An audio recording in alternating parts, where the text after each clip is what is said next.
Uh, Hello everybody, Assalamu alaikum. Okay, so see that we are reviewing our topic for the second month exam. It's very close. Okay, so prepare yourself. Let me know if you're facing any problem. Okay, so this is now we have globalization.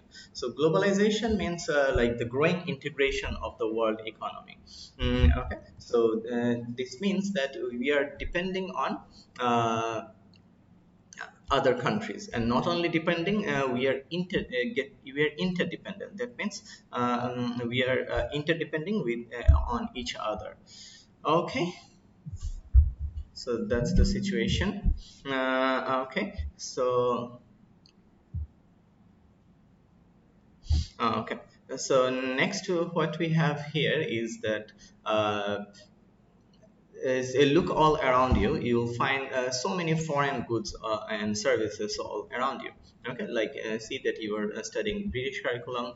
Maybe your clothing is from Europe. The laptop or mobile you're using it's from USA. The fan and light is from China maybe. Okay, so see that so many country is involved within a small room, and if you see the greater picture, you'll find that too much interdependency everywhere. Okay, so that means that all the economies in the world is getting dependent on other economies. Okay, this process is known as the globalization. Okay, so the features of globalization means like the goods and services are getting traded freely across international borders. There are no restrictions. Then people can move from one country to another freely. Okay, they can live in different countries or work in different countries. Then we also already talked about the interdependence between the nations. Then we talked about the capital. Okay, so capital is also there. That means like capital in terms of money or machinery or technology. It's transferring from one country to another. Okay. Next we have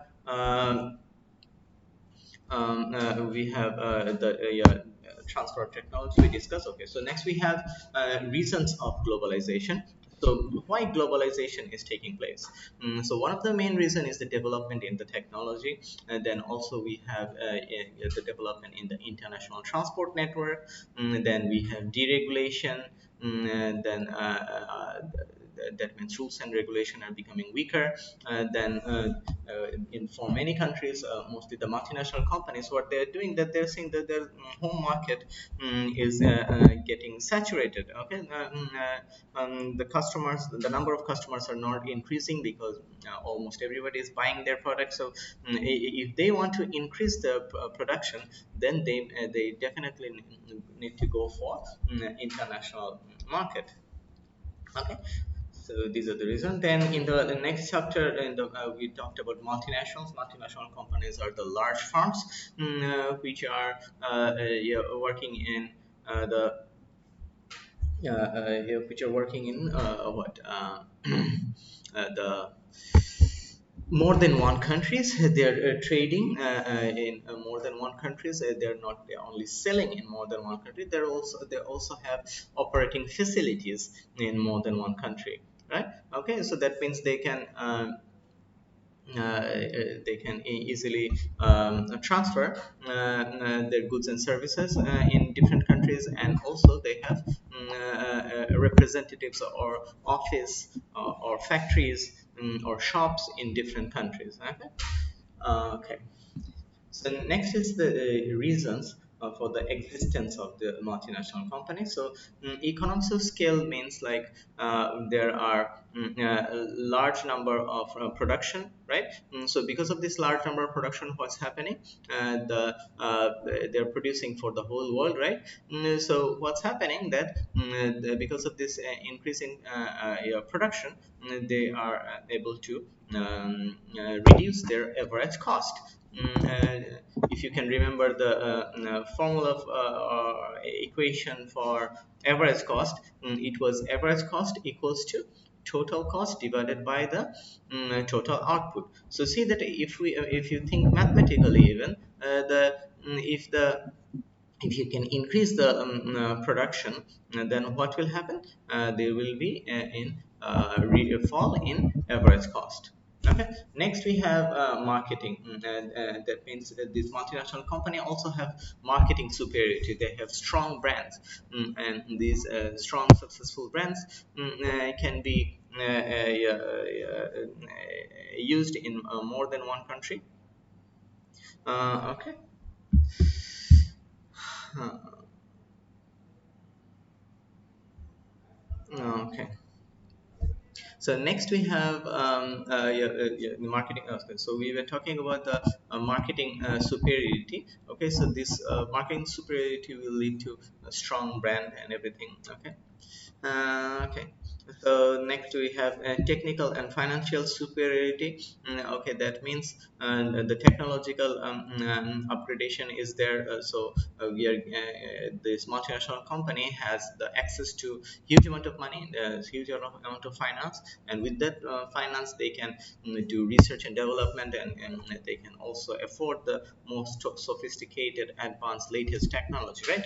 So with that they can produce a high quality product at a very low cost. Okay. Then again, you can say that multinational company is an example of foreign direct investment.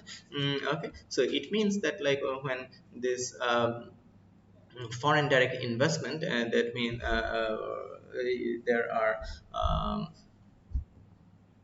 foreign direct investment. That means what are we saying? That there is a rise in this foreign direct investment in recent periods. So what's happening that money or investment is coming from one country to another. So what's happening that for the business purpose, money is their cash flow is there from one country to another. So what's happening that this is leading to a um, it's a very positive thing for the multinational company as well as the country as well. Okay, so see what's happening to the country is getting benefit in many forms. See that there are job creations. Okay, that means so whenever this multinational company or foreign direct investment is there, what's happening, this investment will lead to job creation. So a huge amount of job will be created. And because of this job creation, there will be rise in income as well. So the people will have a better lifestyle. And this higher income will also lead to a higher amount of tax revenue from the for the government, which the government can spend for the country as well. Okay, so that's a very good benefit. Then again, there is an increase in export, right? So export is increasing because all this investment, one of the main reason for this investment is to increase production in developing countries. Okay, so this will lead to increase in export because after producing in the factories, what's happening, it will be exported to other countries. Okay. Hmm.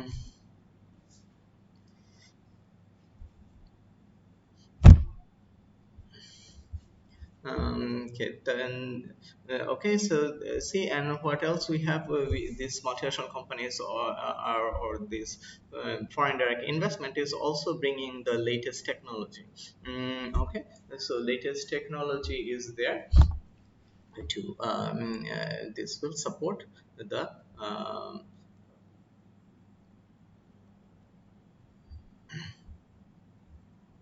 mm, okay. So this will lead to okay, so this tax revenue. Okay, we'll talk about export. Then what else? We have access to new technology.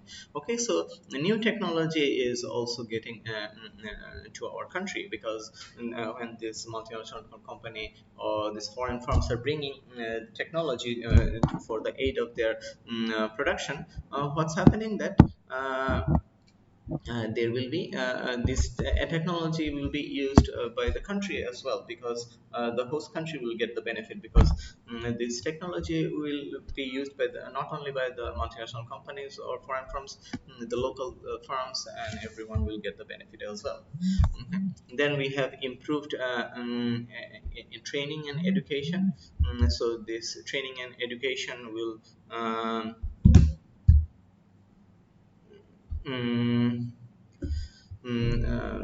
she is improvement in training and education. So this training and education will increase the skill and productivity for the labor as well. Okay. Next we have development aid.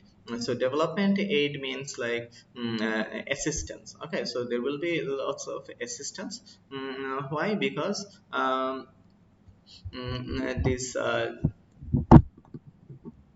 Mhm. Yeah, foreign direct invest. The purpose for the foreign direct investment is to um, uh, bring money from one country to another for the purpose of business. But here, what's happening that Alhamdulillah.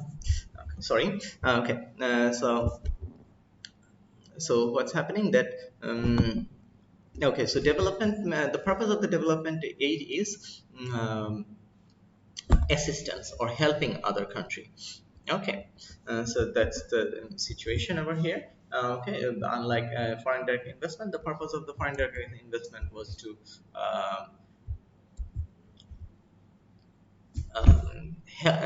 help other country, but the purpose of the foreign direct investment was business profit. Okay, but for the purpose of foreign direct development is it is help or assistance. Okay, so there are different types of development aid available. Like we have the bilateral aid. Bilateral aid means like two country is helping each other.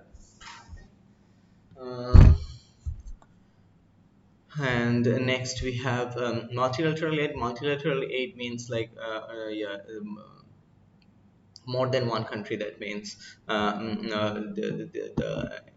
World Bank or IMF, this kind of institute, what happens that they collect this from more than one country, collect funds from more than one country, then they distribute it to more than one country. Yeah, okay. So see, like they're collecting money from USA, Europe, and many other countries, and they will distribute it to many other countries in Africa, or maybe Asia. Okay. So what will happen? So multiple countries involved. That's why this is not as multilateral aid. And then there is grants. Grants means like helping in terms of money maybe. Okay, or helping with different kind of projects. Then they can also provide a loan with low interest or interest free loan as well. Then there is tied aid. Tied aid means like helping other oops, helping other country with the help, but yeah, in return of something. Okay, so it can they won't take the money back maybe, but they will take other things like contracts for the foreign farms maybe, or some other political gain maybe. Okay, so tide aid is the purpose is to help, but it's very interesting like other purposes are also involved here. Okay. Okay. Mhm. Next, we have international trade and chapter 37. So see what's there that mm, international trade means like trading between countries. Okay, so trading between countries. So what's happening here that mm, uh, obtaining goods that cannot be produced domestically. Okay, this is one of the main benefit of international trade. That means like you can produce goods and services that are not possible to produce in your country. Suppose maybe iPhone. Suppose okay, this cannot be produced in our country, right? So we have to bring it from other countries. Okay. Okay. Next, we have obtain goods that are cheaper in other countries. Okay, like maybe onion, or oil or sugar. Okay. If you think that if you see that in our country the production is very expensive, so you have to bring it from other countries. Okay. Then we have consumer choice. It increasing, lots of consumer choice are there. So lots of options are there, right? So you can um, increase lots of variety of goods you can bring from the foreign countries, and the people will get people of the country will come up will get access to a huge amount of resources, sorry, choices. Okay. Okay. Then we have selling of unwanted commodities. Unwanted commodities like the goods that we have in abundant. Okay. Like in, if you think about Middle East, they have huge amount of oil. Okay, so they can sell off this oil to other countries. Okay. Okay, next is free trade. Free trade means like trading without barrier. What's happening here, that trading without barrier, that means this trading is taking place. Okay. But uh, without any barrier, like barrier like means any kind of restrictions. So that means there are no tariff or quota or this kind of thing. Okay, barrier. So in the next chapter we discuss that. Okay. Let's talk about the benefits of free trade. We'll also have to go through the disadvantages of free trade. Okay, so one of the main benefits of free trade is choice. Okay, so there are a huge amount of choice. Okay. Because we have so many options because if we get free trade, that means what? That there won't be any kind of extra amount of tax or tariff. So there are no restrictions. So there will be huge amount of variety of goods in the market. Okay. So this can be enjoyed. Okay. Then we also have um, competition. Okay, so competition is good for any economy. If you can think about the benefits of competition, we discussed a few chapters back that because of competition, what happens that the farms comes up with high quality product at a very low cost. Sorry, low price. Okay, so people will, can buy them this high quality goods at a very low price. And there's a huge amount of choices as well. Lots of varieties are there. Okay, so as overall, what will happen? The standard of living of the people of the country will increase. Okay, next we have growth and GDP. That means free trade leads to huge amount of production, right? So there will be economic growth, huge amount of production is there, so GDP will be up. Okay, so it will also lead to higher productivity, higher efficiency, and everything. Okay. Next, we have disadvantages of free trade. Okay, so disadvantages of free trade means like over specialization. Okay, so we just discussed the benefits of free trade. Now we'll be talking about the disadvantages. So one of the main disadvantages is over specialization. That means if you get too dependent on a narrow range of goods, that means like think about our country. Our country is very much dependent on the ready-made garments, right? We are exporting huge amount of ready-made garments, okay, to other countries. So what will happen that this will lead to problem, because see what's happening, that over specialization, suppose think about this COVID-19 situation, this pandemic situation, or any kind of global recession incident. What will happen that a problem in other country may lead to a fall in demand for ready-made garments. Okay, what will happen as a result? There will be a mm, uh, lots of problems like suppose the ready-made garments we are producing, that if the demand falls, the demand will fall, right, because of this international recession and everything, right. So this will strike heavily to our country's economy, because as we are producing so much, and suddenly if it closed down, there will be serious problem, serious consequences. And also this may lead to unemployment problem as well. Okay, there are unemployment issues, all right. So we have because this fall in production will require less amount of labor, so there will be huge amount of unemployment. Okay. Okay. And the last problem that is mentioned here is environmental damage. Okay. As we are producing in large quantity, what's happening, that we have to also this will lead to environmental damage. Okay, like if you see the rivers just beside the factories of our country, you'll notice very unfortunately that huge amount of uh, uh, huge amount of um, um, river pollution, water pollution is there, because of this rise in production. There are lots of waste, and this waste are disposed directly to the river, and this is causing water pollution. And then again, you have seen carbon emission, or gas coming out from the very harmful gases, and yeah, coming out.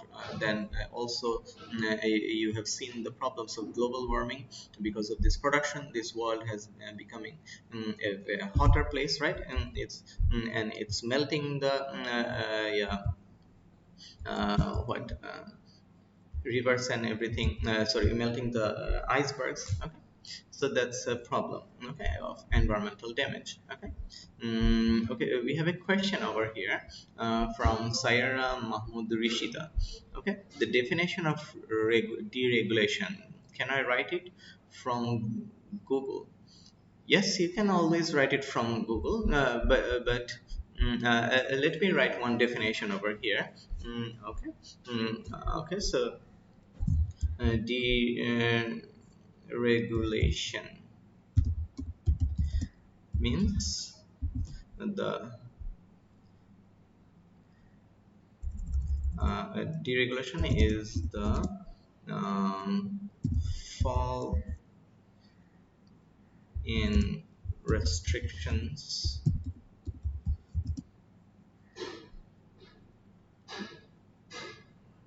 or weakening of rules and regulation of a country. Okay, fall in restrictions or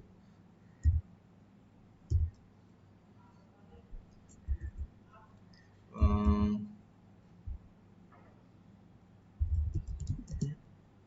weakening the rules and regulation of a country. Okay. Okay. Okay. So you'll find lots of definition in the everywhere. Okay. Like okay. Okay, but don't come up with a wrong definition. Okay. Like let's see what we have in Google. Okay. Deregulation definition. Okay.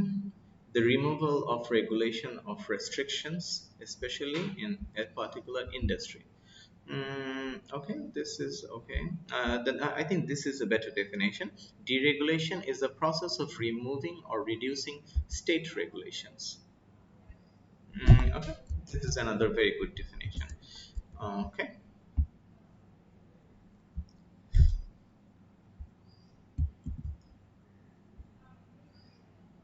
Okay. Okay. So let me know if you're facing any other problem. Okay. So next we have Okay, so there are some sample questions over here. Um, I see that like evaluate. Okay, so in the O-level exam, you'll have questions like this. Evaluate for maybe 12 marks. Okay, but here you don't need to. Yeah, in your second monthly exam, upcoming exam, you won't get 12-mark questions. There will be smaller questions. Okay, but even if you get this type of question, evaluate. Okay, what you have to do, you have to start with the definition, then you have to mention both good side and bad side, and you have to end up with a conclusion, a reasoned conclusion. Okay, so here what we'll do, free trade is good for you. So what will happen that like you, in the conclusion you have to mention whether these you are agreeing with it or not. Okay, then so you have to start with the definition with the free trade. Okay, then you'll say the good side about this free trade and the bad side. Okay. Okay, so we are almost running out of time. Okay, okay, okay. So that's all for today. Okay, thank you everybody. So see you in the next class section.